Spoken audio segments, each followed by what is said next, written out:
Oi, pessoal, tudo bom? Hoje a nossa aula vai ser a respeito de uma coisa que parece ser banal, parece que todo mundo já sabe fazer, tá? Porque, na minha opinião, a medicina estética de face fora a toxina botulínica começou pelo sulco nasolabial, né? Para quem aprendeu há mais tempo atrás, onde a gente não tinha tantos adventos do estudo da nova anatomia que a gente vem falando, né? A gente aprendeu assim, eu pelo menos há 12 anos atrás, o paciente está com queixa de sulco nasolabial, então a gente vai preencher o sulco. E era a primeira queixa da maioria dos pacientes, né? Junto com o afundamento do sulco nasojugal.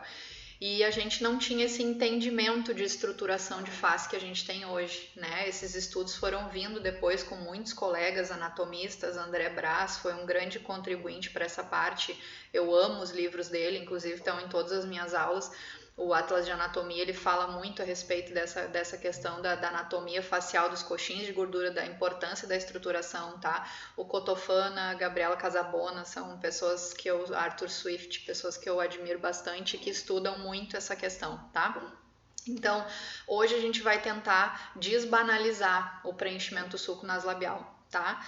Eu já peguei muitas e ainda pego, infelizmente, muitas complicações de outros profissionais que às vezes acham que é tranquilo, não, vou começar, o sulco é tranquilo, o sulco é fácil, eu vou ali, vou com uma agulha, a gente vê uns vídeos às vezes que chega a ficar apavorado, assim, uma agulha lá entrando no subcutâneo profundo, injetando em retroinjeção, sem nem saber onde é que tá, nem se tá dentro de uma artéria ou não, a pessoa quase tem um infarto de ver. Então, assim, por favor, não banalizem o sulco. O sulco é uma das áreas onde a gente tem mais complicação vascular, tá? E é uma das áreas que a gente mais vai preencher. A gente precisa entender o que está acontecendo na face do paciente, porque essa é, na maioria das vezes, a primeira queixa, é o que traz o paciente para o teu consultório, porque ele enxerga o sulco, mas ele não enxerga o que aconteceu para formar esse sulco.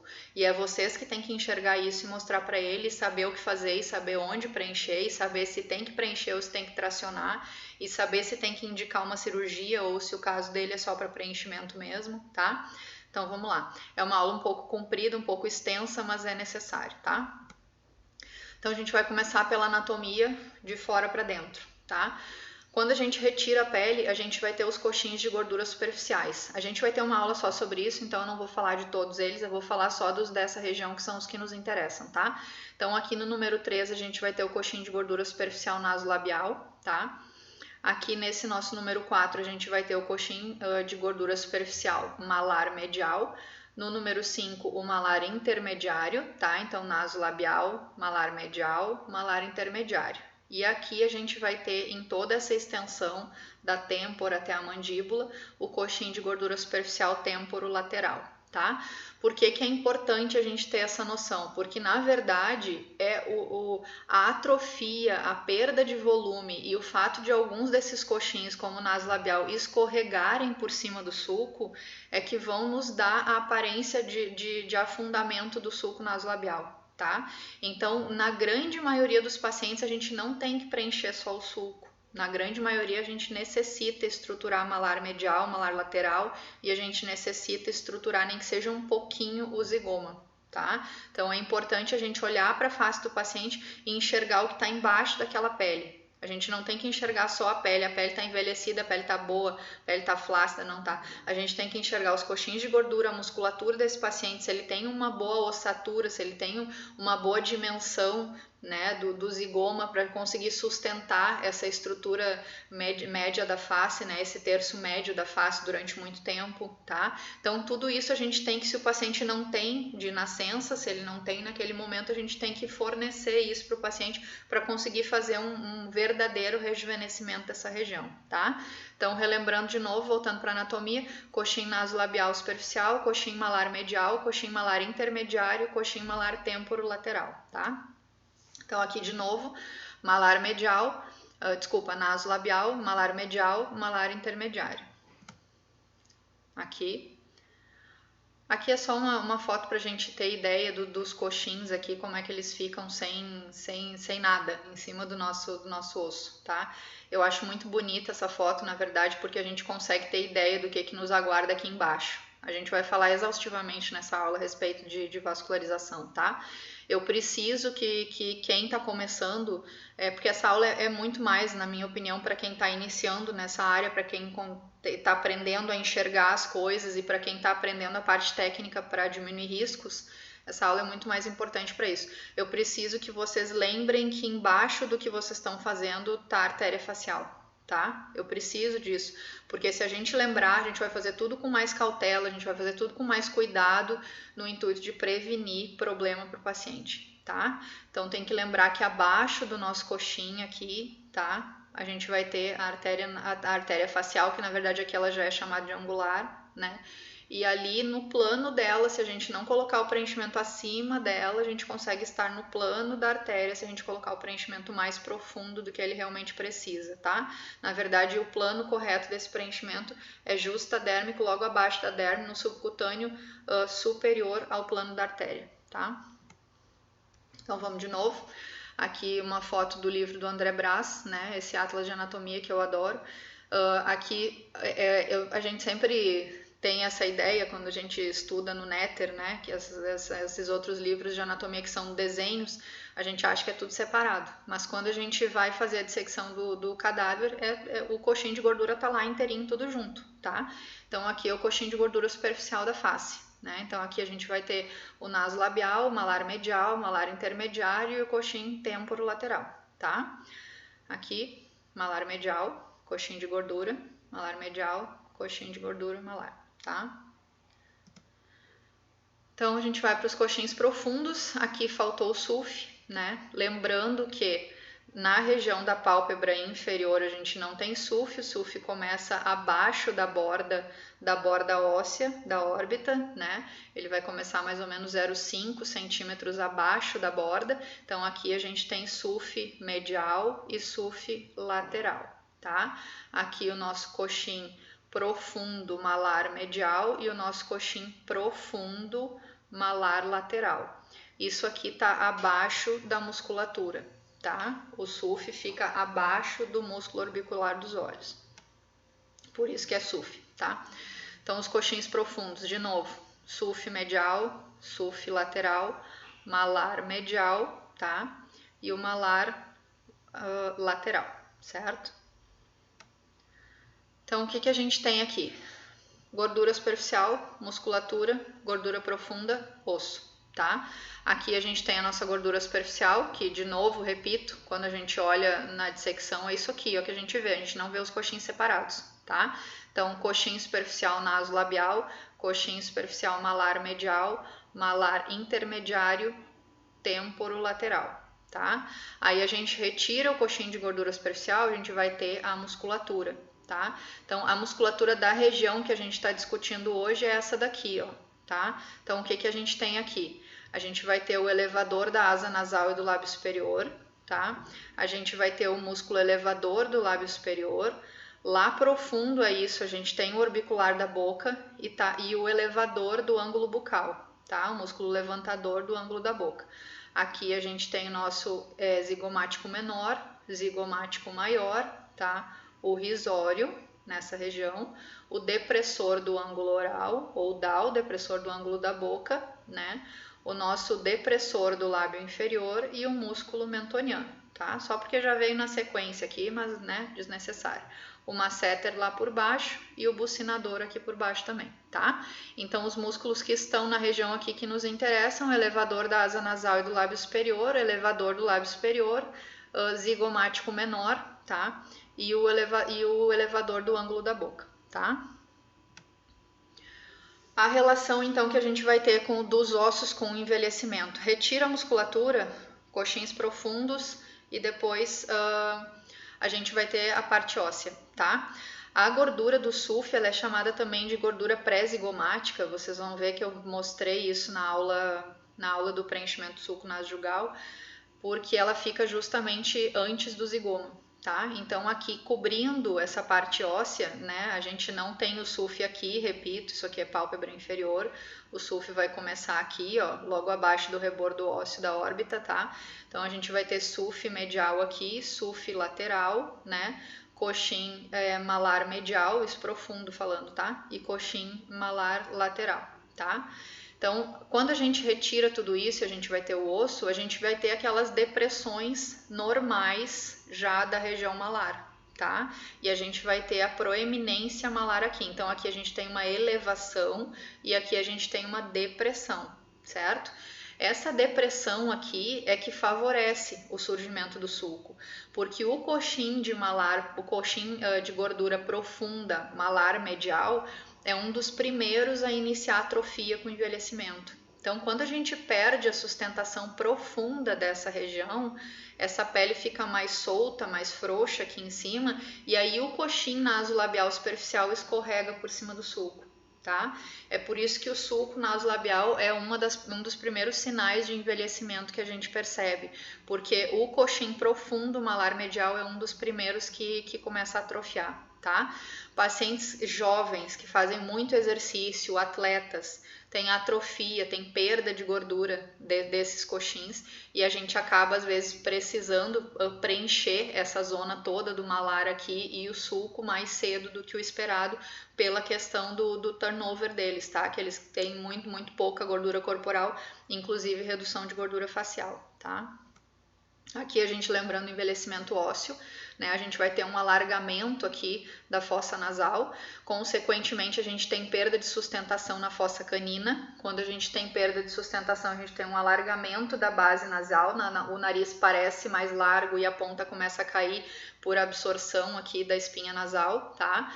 E a gente também vai ter um afundamento da fossa canina, consequentemente uma piora do sulco. Tá? A outra coisa que acontece aqui é que ele é absorvido na região medial aqui, o envelhecimento dele é para dentro, né? A gente tem um afundamento maior aqui no malar medial e a gente tem um aumento da órbita tanto para superomedial quanto para lateral, tá? Então essa região superior aqui aumenta e a região lateral da órbita inferior também aumenta. Tá? Então, isso vai fazer um alargamento da órbita, uma perda de sustentação óssea, fazendo com que tudo isso aqui, os ligamentos, os músculos e os coxins de gordura que estão sustentados por esse osso, escorreguem e façam a face ganhar aquele aspecto de envelhecimento que a gente já conhece, que é aquele derretimento facial. Tá? A parte da mandíbula, a gente tem um envelhecimento retrógrado, infelizmente, né? Ela começa a entrar, né? A gente tem uma absorção de alvéolos também, perda dentária, dependendo dos pacientes, e por causa disso, como a gente tem perda aqui, ó, uma absorção óssea justamente na região do jaw, tá? Onde a gente já tem o coxim de gordura, aí a gente tem perda de sustentação óssea com o escorregamento desse coxim de gordura e uma piora do jaw e um derretimento da face, tá? Então, as relações entre outras áreas a gente já meio que falou ao mesmo tempo aqui, né? A gente tem o SUF aqui, SUF medial, né? SUF lateral, a musculatura dessa região aqui que a gente já falou. Abaixo do SUF a gente vai ter o osso, né? E depois que a gente retira toda a musculatura aqui, ó, a gente vai chegar na arcada dentária do paciente, tá? Músculo bucinador, essa aqui vai ser a nossa área de tratamento. É aqui que a gente vai colocar nosso preenchimento, só que lá em cima, logo abaixo da pele.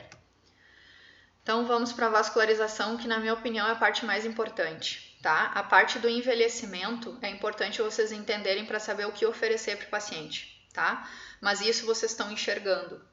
A parte da vascularização vocês têm que ter na cabeça o tempo todo para todos os preenchedores que vocês forem utilizar, principalmente em zona medial de face, que são as zonas de maior risco, tá? Então, e têmpora, né? Então, a gente precisa ter isso aqui na ponta da língua, certo? Então, lembrando aqui, a facial vai sair da incisura mandibular, né? Vai se anteriorizar na face.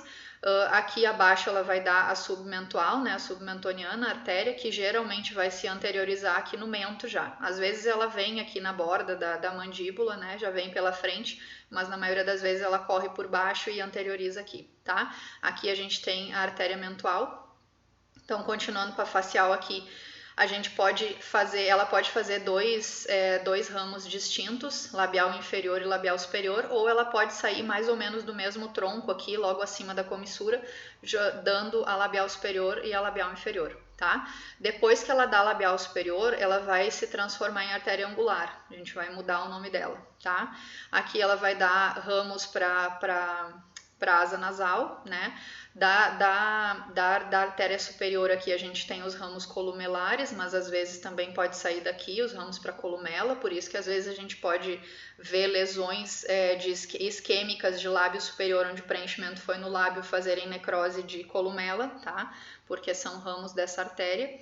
E aqui a nossa angular vai estar justamente na região onde a gente vai fazer o nosso preenchimento, tá? Lembrando que quanto mais ela vai subindo em direção ao nariz, mais ela vai superficializando, tá? Então ela vai chegando mais perto da pele e aqui em cima ela vai acabar se anastomosando com a nasal dorsal, que é um ramo da oftálmica, tá?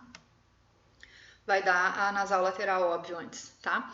Então aqui de novo, nossa artéria, as veias, né? A veia facial sempre lateral, tá? Então a veia facial é lateral à artéria e ela fica mais ou menos localizada logo abaixo aqui do forame infraorbital, tá? Então lembrem que quando a gente vai fazer algum preenchimento perto do forame infraorbital, a gente não tá só com risco de pegar artéria, veia e nervo infraorbitais. A gente tem a nossa veia facial passando por ali, tá?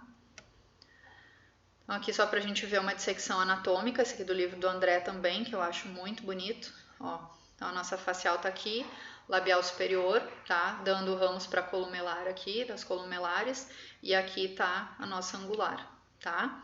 Vejam que aqui ela dá um ramo para asa nasal e depois ela continua e vai ser mais ou menos aqui o nosso ponto de preenchimento, tá?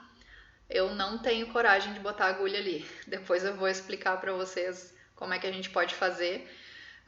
Se eu faço algum preenchimento, se algum dia for necessário fazer de novo, que eu já fiz, mas não faço mais, mas se algum dia for necessário fazer de novo, eu só faço com agulha calibrosa, tá? 24 para frente. Não acho inadmissível colocar uma agulha 27 aí, mesmo sabendo que ela tá mais superficial e que eu tô tocando o osso, tá? Porque existem N variações anatômicas e eu não tô disposta a correr esse risco.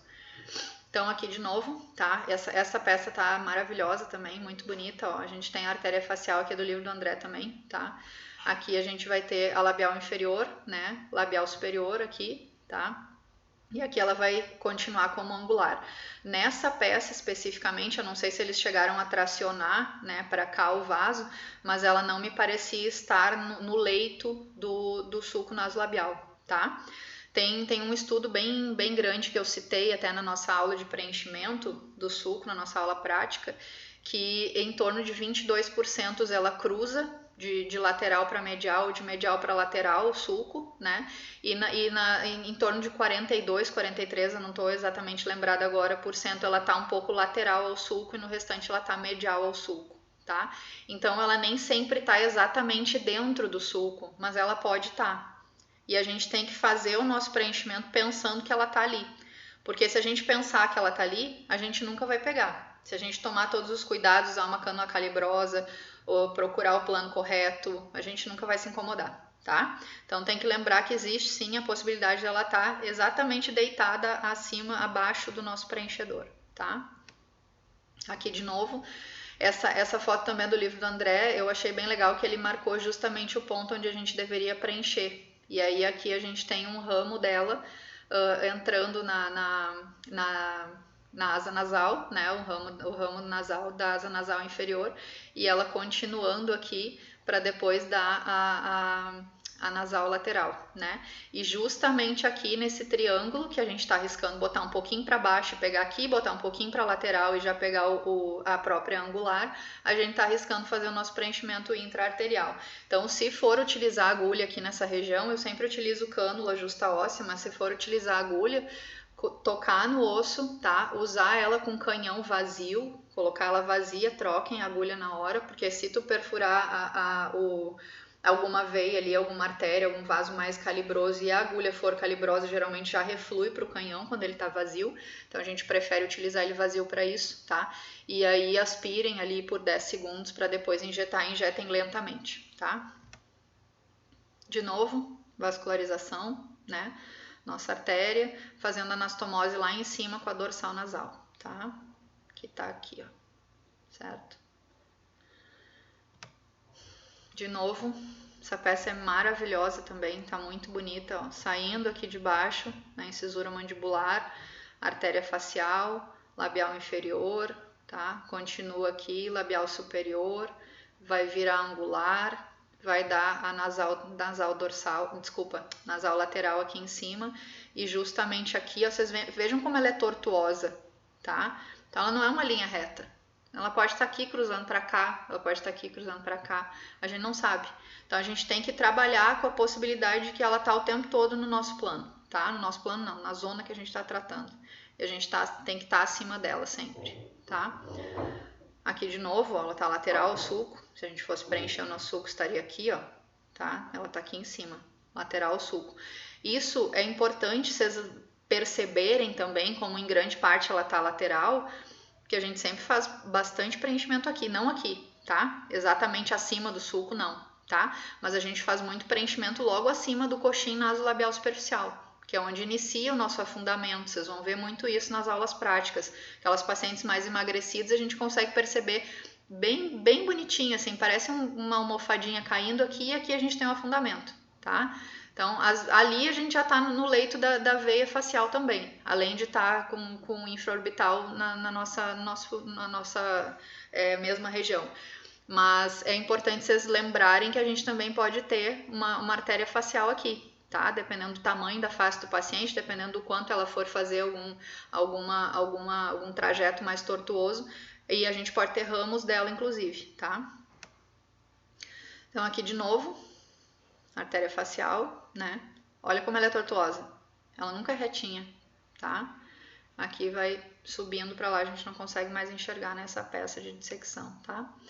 Aqui só para lembrar da vascularização arterial toda, então, artéria facial, labial inferior, labial superior, aqui a nossa mentual, né, segue como angular, então, e vai fazer uma anastomose lá em cima com a nasal dorsal, que é a râmida oftálmica, tá? Por isso o risco de amaurose quando a gente faz um preenchimento aqui, que tem o risco de refluir para a oftálmica, certo? Tem um estudo, eu não lembro agora o autor para falar para vocês, mas que ele quantificou mais ou menos quanto a gente precisaria preencher de preenchimento dentro da artéria para conseguir refluir para a oftálmica, e seria em torno de 0,1 ml, tá? A gente gasta bem mais do que isso para fazer o sulco, né? Quando o paciente não tem quase nada, a gente gasta 0,2, 0,3, né? Mas tem paciente que a gente coloca 1 ml inteiro, então a gente não pode errar o plano, tá? A gente não pode se dar esse luxo de não saber o que está fazendo, tá? Aqui a temporal superficial, né? Ramo frontal da temporal superficial, ramo parietal da temporal superficial, tá? Aqui está o nosso grande risco, nossos grandes riscos de problemas com preenchimento de têmpora, tá? A temporal superficial e na profunda. Aqui a parótida. Quando a gente fizer a nossa aula de preenchimento de mandíbula, a gente vai falar a respeito do risco de atravessar a parótida aqui quando fizer o nosso ponto no ângulo de mandíbula. Se o paciente tiver a parótida um pouco mais prolongada aqui para inferior, a gente pode sim fazer um preenchimento intraparotídeo ali, com risco de fazer alguma fístula, né, da parótida. Isso é importante a gente saber que existe essa possibilidade, porque se um dia der alguma complicação, a gente tem que pensar nessa questão, tá? De novo, vascularização, artéria labial inferior, artéria labial superior, aqui a gente tem a submentual, que corre aqui por baixo, anterioriza no mento, tá? Artéria angular, fazendo anastomose com a artéria infraorbital, existe anastomose aqui, tá? E essa os ramos da artéria angular e os ramos da artéria infraorbital é que vão irrigar o nosso sulco nasojugal, tá? Então, o sulco nasojugal, ele é vascularizado pelos ramos da artéria infraorbital e os ramos da artéria angular. Aqui a artéria nasal dorsal fazendo anastomose com a angular, tá? O sulco pálpebro malar, ele é irrigado por ramos da temporal, ele é irrigado por ramos da artéria zigomático-orbital, que está aqui, com a artéria transversa da face, que está logo abaixo, e são ramos da temporal superficial, tá? De novo, lembrando que as veias são laterais às artérias, essa parte é exaustiva, mas é importante, tá, pessoal? É a parte mais importante, eu diria. a técnica é fácil de aprender, tá? E aqui tá um pouquinho, exatamente na linha M pupilar, né? Mas a gente sabe que na verdade é no limbo, aqui no limbo medial da pupila, e se a gente traçar uma linha reta, a gente vai chegar no nosso forame infraorbital, tá? De novo, áreas de risco, só para lembrar, né? Aqui a gente tem os forames, todos os forames são áreas de risco. Essa parte central toda que faz a anastomose com a retina é área de risco, glabela, né? Área nasal toda, sulco, essa parte lateral aqui da bochecha, pelos riscos de pegar as artérias mais profundas, né? E toda essa região do mento aqui, tá? Aqui lembrando, quando a gente faz o preenchimento de mandíbula, geralmente a gente não põe preenchimento aqui, mas se a gente for fazer o preenchimento nessa região, paciente muito emagrecido, que tem que desenhar, que tem alguma simetria, a gente geralmente vai estar no subcutâneo, vai estar superior à saída da artéria facial, tá? Então aqui a vascularização e a comunicação dela com a retina, eu queria mostrar isso aqui para vocês, tá? A gente tem aqui, ó, a artéria angular, tá? E a gente vai ter a nasal dorsal, que é essa aqui, ó. Ela vai sair da órbita, ela é um ramo da oftálmica, tá? Vai fazer a anastomose angular aqui e ela vai continuar no dorso nasal. Geralmente ela irriga aqui pelas laterais do dorso, né? Não exatamente na linha medial, mas já tem estudos demonstrando ela presente na linha medial, tá? Aqui na parte de cima de novo, a nossa angular, vejam como ela tá, a artéria facial aqui, vejam como ela tá mais lateral ao sulco, tá? Mas a gente nunca sabe. De novo, temporal superficial, ramo parietal, ramo frontal da temporal superficial, tá? Aqui a artéria facial transversa que a gente tinha falado antes, ó. Tá vendo que ela dá uns raminhos aqui, ó, e vem pra cá, em direção ao sulco pálpebro malar, e aí aqui ela vai irrigar esse sulco junto com os ramos da artéria zigomática orbitária que tá lá embaixo desse coxinho de gordura aqui, tá? Aí aqui a gente tem a nasal lateral, que é um ramo da angular, tá? Aqui a gente vai ter o forame infraorbital, né? A nossa artéria facial aqui, labial inferior, labial superior, continua como angular. Nosso foco da aula de hoje, preenchimento do sulco, tá aqui a nossa artéria angular, tá?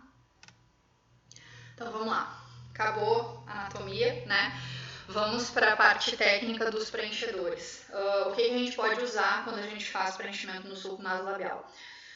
O PMMA é um dos preenchedores mais utilizados na antiguidade, né? 20, 30 anos atrás, quando a gente começou a fazer isso, né? Ele foi um dos que a gente mais utilizou para fazer isso. Quando eu falo a gente, não sou eu aprendi a fazer e fiz bastante na minha pós-graduação, tá? Depois eu não fiz mais. Não sou contra quem faz, mas não faço eu nos meus pacientes preenchimento definitivo no rosto, por vários motivos. E um deles é que eu não acho que eu possa pegar uma paciente de 20, 30 anos e colocar uma coisa definitiva no rosto dela, porque ela vai continuar envelhecendo, né? E aí ela vai continuar tendo coisas, características do envelhecimento que é peculiar de cada um. Não sei se fumou, se tomou sol, se teve alguma doença, não sei, se faz muito exercício, enfim. E essas características, elas precisam, para ter cada tipo de tratamento para eu oferecer, eu vou ter que adaptar os tratamentos. E se eu tiver um preenchimento definitivo ali, eu não vou conseguir oferecer para ela muitas coisas que eu teria que colocar no mesmo plano do que aquele preenchedor. Então eu tenho duas opções: ou eu não faço mais nada ali, ou eu vou ter que continuar usando PMMA. Vou ter que continuar utilizando o mesmo preenchedor. E aí acontece algumas coisas, como eu já vi algumas pacientes que vão ficando deformadas, né? Porque quando a gente usa uma coisa definitiva, não significa que o paciente vai manter aquele resultado durante 30, 40 anos. Significa que naquele momento ele está muito bem, mas ele vai continuar envelhecendo, tá? Então a gente tem uma duração no curto prazo maior do preenchimento, sim, mas o paciente não está de alta. Ele não precisa nunca mais fazer nada. Então, quando ele for fazer de novo, o fato de ele ter um preenchimento definitivo ali vai me restringir em algumas coisas. Eu já fiz muito preenchimento em volta, paciente que tinha feito PMMA antigamente, fez granuloma, que a gente toca no rosto, fica parecendo pedra, né? Eu já fiz muito preenchimento em volta para disfarçar aquelas depressões, aquelas angulações que esses granulomas fazem. Já fiz muito, a maioria do pessoal não faz, mas eu não tenho coragem de dizer para o paciente, não, eu vou te ajudar. Então, já fiz muito ao redor, tá? A gente consegue disfarçar bem, mas a gente não consegue oferecer toda a gama de procedimentos que a gente tem na mão hoje, porque o PMMA nos restringe, tá? Então, resumindo, não faço, não aconselho, tá? O ácido hialurônico, a gente tem várias opções, vocês sabem que a gente tem desde os mais finos até os com G-Prime maior, que são mais grosseiros, que são para aguentar peso, e a gente vai ter que escolher o ácido que a gente vai utilizar nessa região de acordo com a necessidade do paciente. Eu vou falar só do suco, tá? Não vou falar de estruturação. Se o paciente precisar de estruturação, vocês vão fazer estruturação, mas o foco da aula de hoje é falar exclusivamente do suco, tá?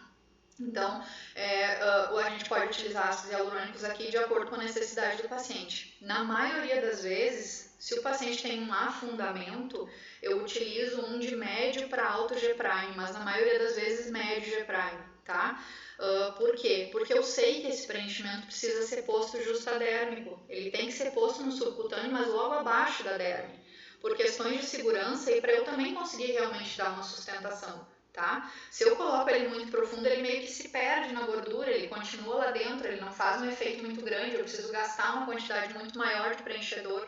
Então, para eu gastar menos preenchimento e ter mais efetividade, ter mais segurança, eu vou fazer ele justadérmico logo abaixo da derme, tá? No subcutâneo superficial. Então, aqui eu vou usar um de médio G', geralmente, médio para alto, depende da marca que a gente for utilizar. Só que a gente tem que olhar para o paciente e ver se o paciente só tem uma perda de volume ali ou se ele tem perda de volume e ruga do sulco. E às vezes o paciente só tem a ruga, ele não tem perda de volume, mas ele tem aquela ruga já marcada, de tanto fazer aquela quebra no mesmo lugar, tanto sorrir, expressão facial, e aí a gente vai precisar preencher só a ruga.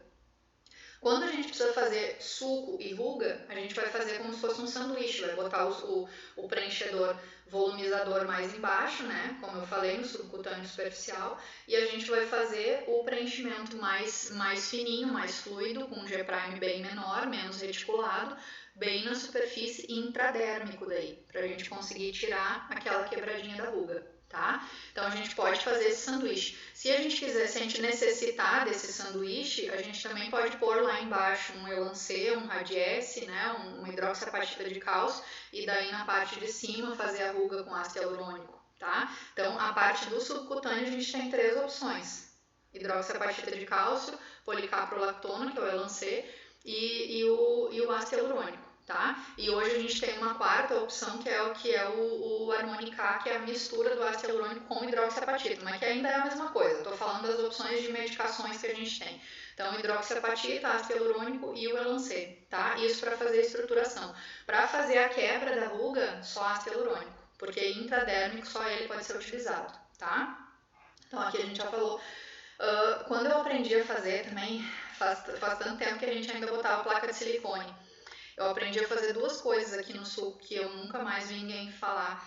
Placa de silicone a gente ainda escuta, em alguns países ainda é utilizado, mas os fios não. E então a gente fazia a placa aqui, a gente abria um pertuitozinho, descolava todo o suco, colocava a placa e fechava o pertuito e pronto, ficava maravilhoso e era definitivo, né? A vantagem da placa é que se em algum momento o paciente fizesse granuloma, fizesse alguma reação de corpo estranho, a gente abria e fechava a placa inteira. Acabou. Não tinha risco de oclusão de vaso, né? Era bem mais tranquilo, mas a gente não utiliza mais, que eu saiba, acho que não tem mais nem autorização para fazer no Brasil, mas eu não sei dizer isso para vocês, caiu por terra, nunca mais ouvi falar nessa técnica. E com relação aos fios, eu aprendi a fazer com fio de nylon, a gente fazia um monte de dobra, ida e vindo, e passava aquele tufo de fio ali, e também fazia um preenchimento mecânico, tá? A gente tem tanta opção de preenchimento hoje que estimula colágeno, sustenta, faz tanta coisa que não sei se ainda tem alguém que faça isso, mas aprendi a fazer, tá? E a gente, infelizmente, ainda tem complicações graves com silicone líquido, né? Com o pessoal que injeta sei lá, na estrada, no meio do beco, não sei onde é. Então vamos lá. Quais são as perguntas que a gente precisa fazer? Tá? O que a gente tem que avaliar quando o paciente vem com a queixa do sulco? O paciente tem a queixa do sulco, mas não significa que vocês têm que se ater à queixa do paciente. Vocês têm que olhar para o paciente e saber interpretar o que está acontecendo, tá? Então, para isso, a gente tem que saber a anatomia. Então, é fundamental saber fazer essa pergunta. O paciente precisa sustentar zigoma malar ou eu só preciso preencher o sulco? Se ele precisar sustentar o zigoma malar, peguem um espelho, expliquem a anatomia, mostrem para ele que isso aqui está caindo, que o coxinho superficial nasolabial está caindo por cima do sulco, que se eu não tracionar para cá, se eu não puxar, não vou melhorar o sulco, que isso aqui vai continuar caído, ele vai entender, tá? Se vocês tiverem que escolher o que fazer. O paciente não tem dinheiro, ele só tem dinheiro para fazer o suco.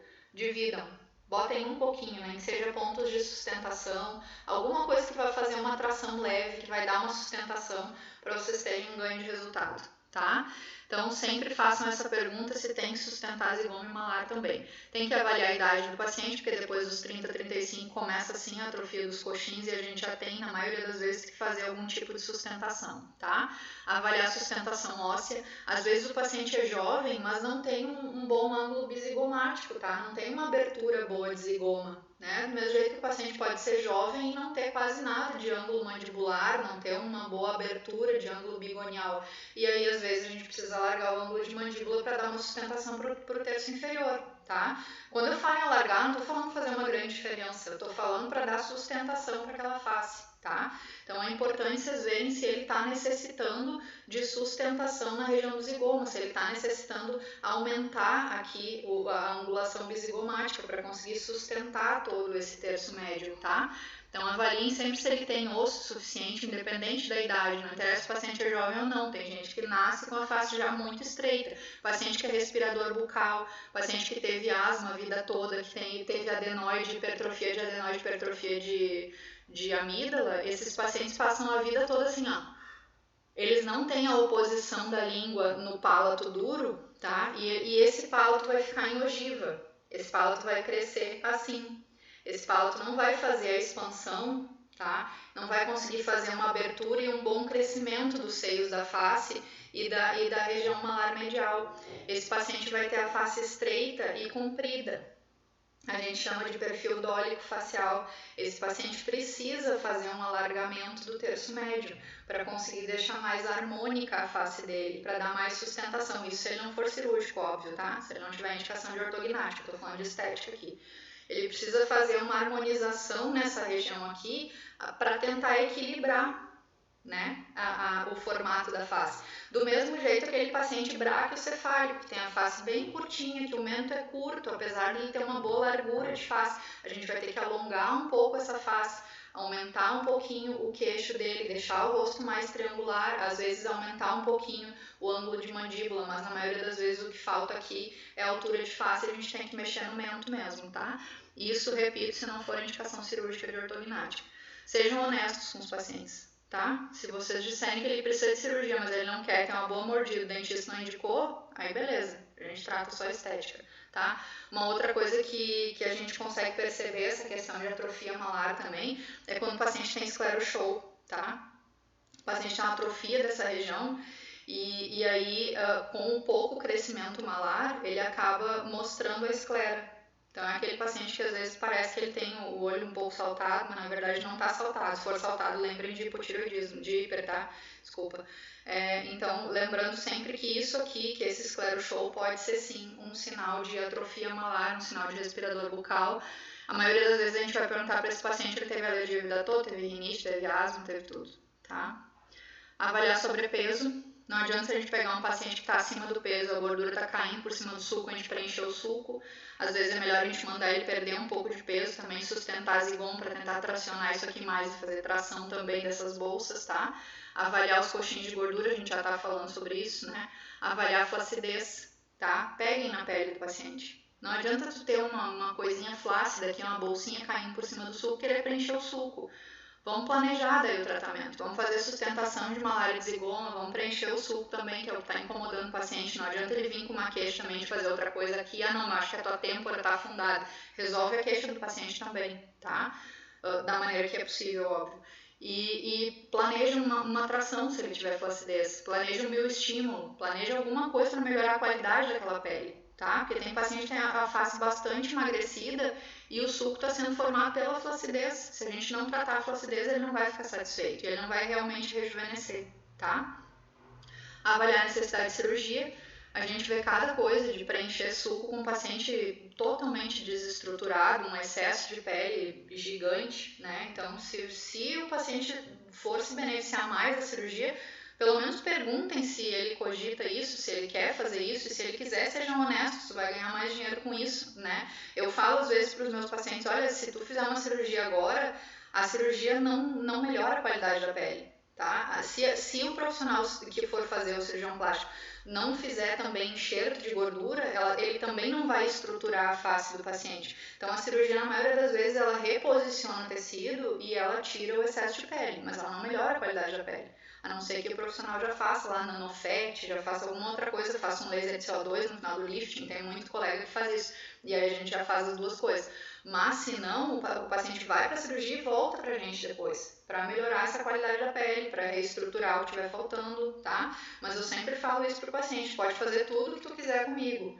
Tu vai gastar mais do que o valor da cirurgia e não vai chegar no mesmo resultado que se tu operar primeiro e depois eu te tratar, tá? Então se a gente for honesto, o paciente fica com a gente, ele não vai embora, tá? Não tenham medo de dizer, eu não vou fazer hoje, eu acho que tu tem que fazer tal coisa primeiro e depois tu volta pra mim, tá?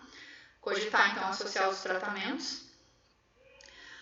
Isso aqui é bastante importante, a gente já falou sobre isso, tá? A gente tem que avaliar se o paciente só tem perda de volume, se ele só tem afundamento, ou se ele tem perda de volume e fratura dérmica, porque aí a gente tem que fazer o sanduíche, um preenchimento mais profundo para estruturar e o ácido hialurônico intradérmico para tirar essa fratura, tá? Avaliar se ele só tem a fratura também, porque às vezes os pacientes mais magros só tem fratura e não tem perda de volume, tá? Avaliar a necessidade de associar esses preenchimentos, de fazer esse sanduichinho que a gente já falou. E uma coisa bem importante, até tem uma das nossas aulas, a gente fez um preenchimento de comissura inferior em uma paciente que já tem PMMA do sulco nasolabial e já tem PMMA no sulco labiomental.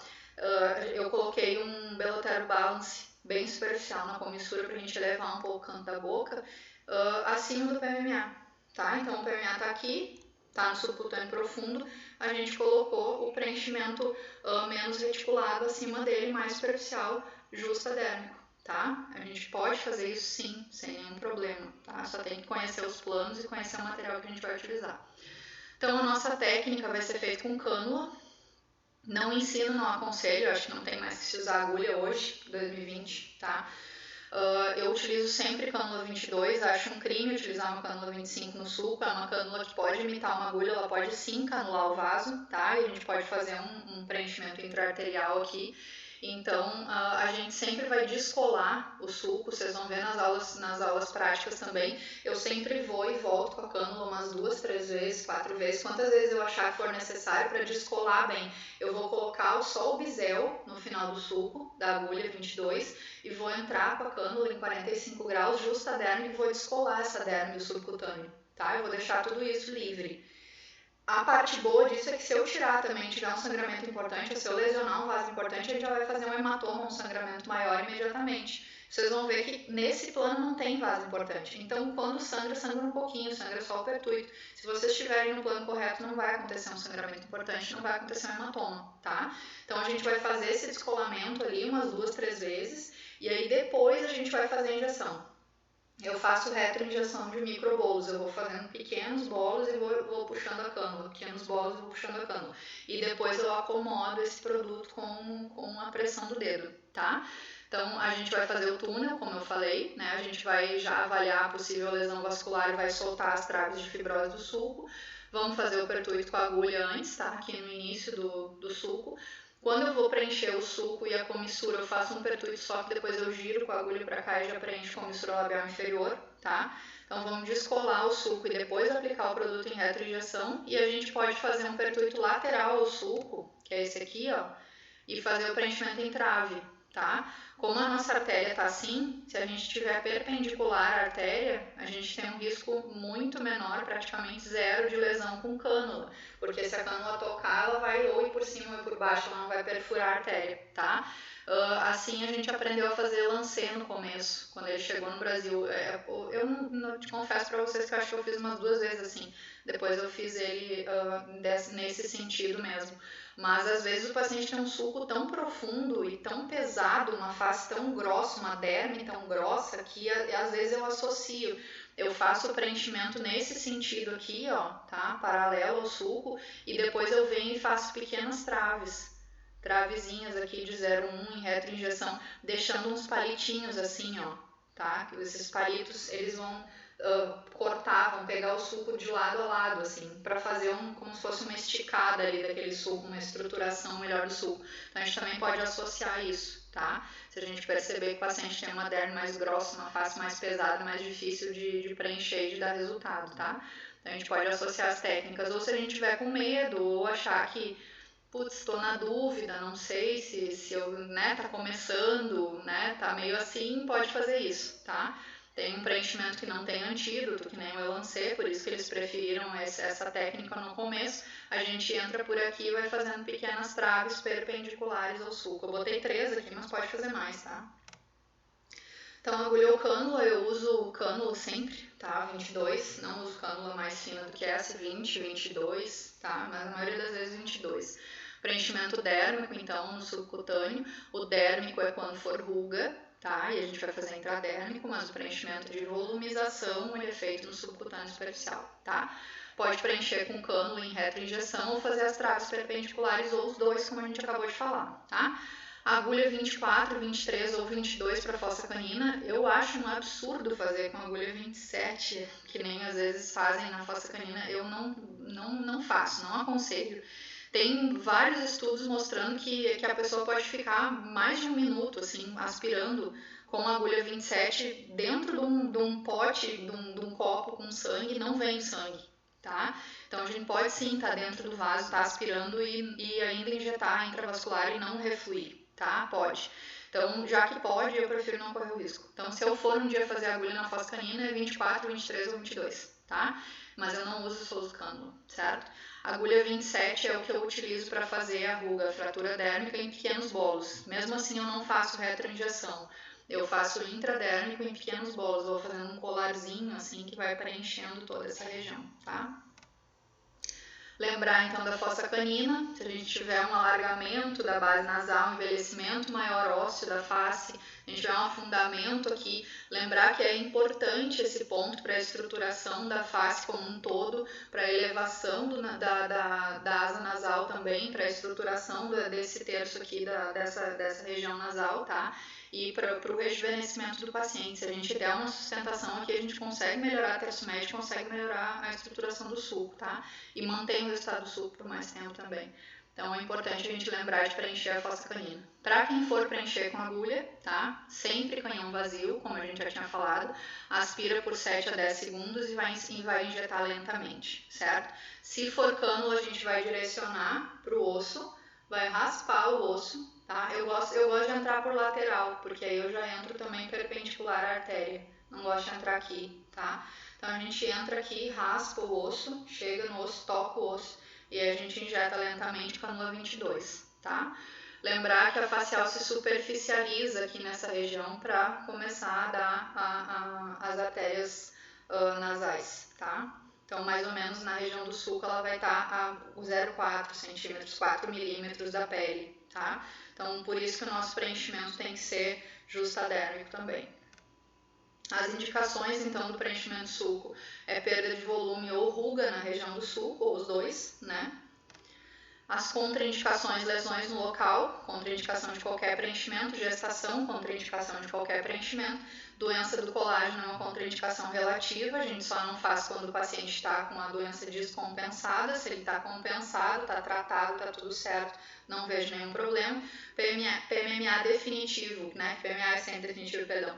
PMMA ou outro preenchimento definitivo no mesmo plano, tá? A gente pode sim fazer superior ao plano desse preenchedor, a gente só não pode colocar dentro do preenchedor.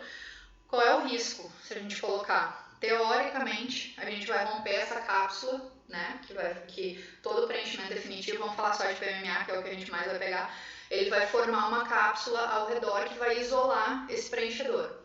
Teoricamente, se a gente perfura essa cápsula, a gente aumenta o risco de infecção e a gente aumenta o risco de granuloma, porque a gente vai expor esse corpo estranho de novo às células imunitárias, tá? Então, teoricamente, o risco seria a gente fazer um granuloma ou fazer uma infecção, tá? E aí, doença grave descompensada, que a gente não faz nada em paciente com doença grave descompensada, tá?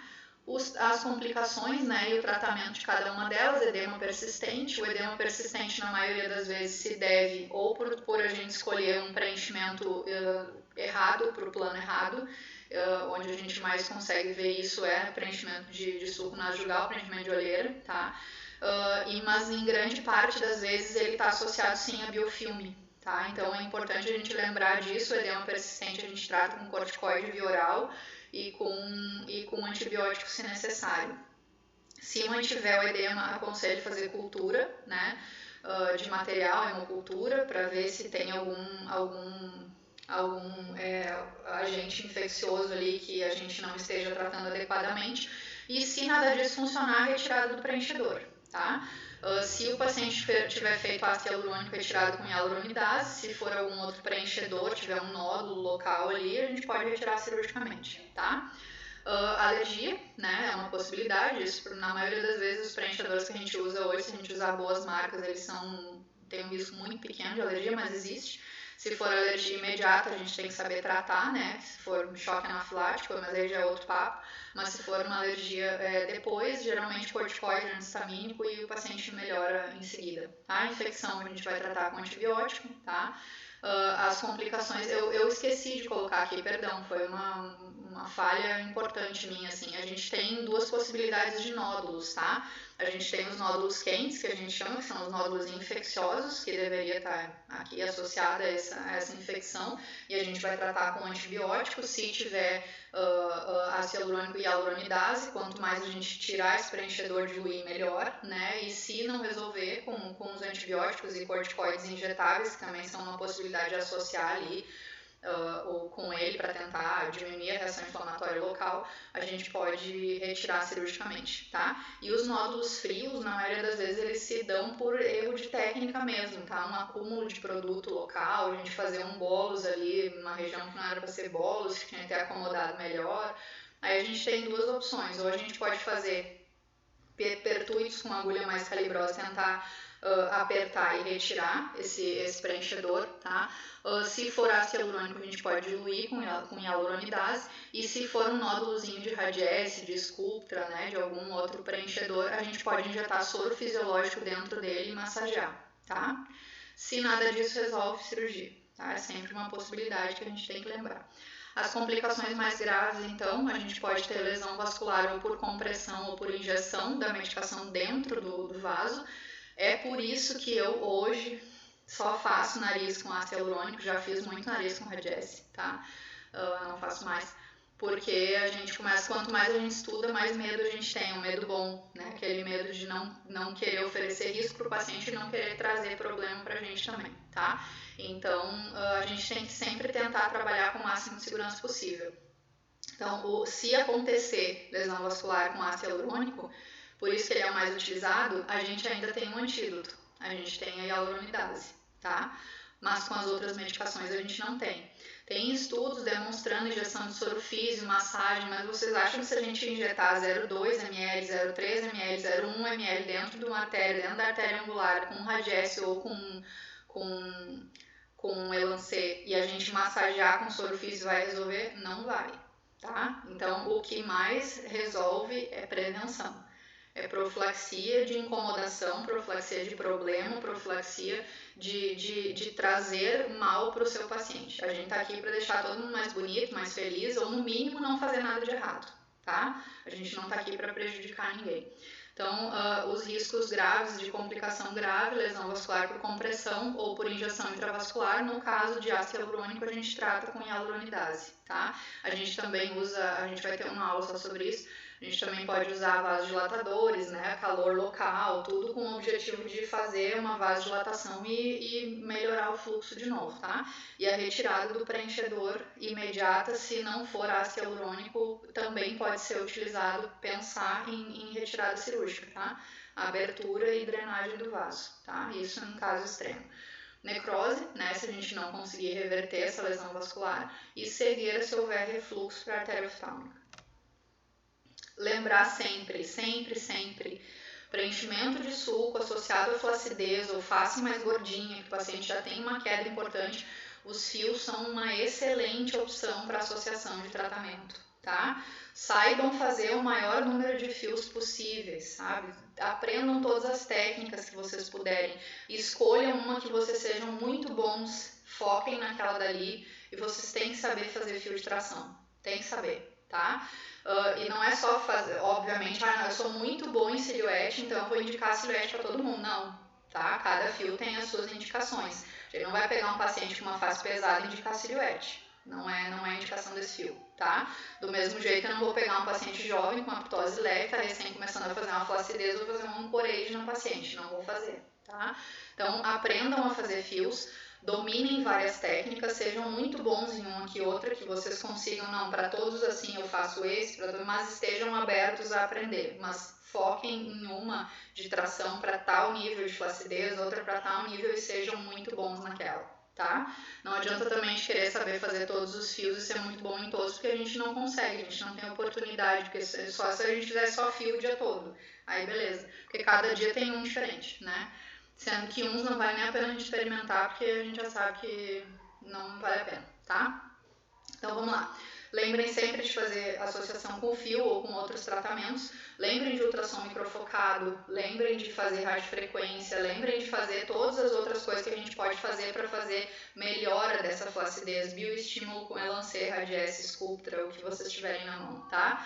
Conheçam então diferentes tipos de fio e técnicas de fio e tentem dominar uma técnica de cada tipo de fio, tá? Preferência fio de tração, nesse caso. Então, a associação de tratamentos que a gente pode utilizar para melhorar essa região: fio, ultrassom microfocado, radiofrequência, a gente pode lembrar de lifting, é importante, se a gente não faz, que a gente saiba encaminhar, que tem um colega bom. Pode ser lifting total, pode ser mini lifting, pode ser fio de tração associado a um lifting pequenininho aqui, uma retirada só de 2, 3 centímetros de pele na região anterior do tragus, tá? Às vezes isso resolve todo o caso do paciente, pacientes mais jovens. Redução dos coxins de gordura com ultrassom microfocado ou com lipoenzimática, tá? Próteses ósseas ortognáticas, a gente não vai pegar um paciente que tem uma atrofia gigante de mento e dizer para ele, não, vou gastar 6 seringas de preenchimento uma vez por ano no teu mento e tu tem 25 anos, por favor, né? A gente pode até fazer isso se ele quiser, mas a gente tem que dizer para ele, ó, existe a possibilidade de uma prótese definitiva que tu vai colocar aqui, se ele não tiver indicação de fazer ortognática, óbvio, tá? Ou não tiver osso para fazer isso, existe a possibilidade de a gente fazer uma prótese definitiva, imprimir com impressora 3D, aí o material é do especialista, tá? Mas o paciente vai colocar uma vez só, a gente tem que saber indicar isso também, tá? Existe a possibilidade sim de fazer uma prótese para essa região também. O paciente tiver uma perda óssea importante, tiver uma face muito estreita e ele quiser fazer alguma coisa mais definitiva, existe essa possibilidade, tá? E a gente tem que saber só falar para o paciente, quem vai decidir se vai fazer ou não é ele. Então era isso, pessoal. Me perdoem se a aula ficou muito extensa, muito cansativa, mas eu acho que é uma das aulas mais importantes, assim, de dicas de preenchimento, porque tudo começa no sulco, tá? Tudo começa por aqui. A queixa da maioria dos pacientes, quando vem para preencher, que eles se tocam que precisam de preenchimento, começa por aqui.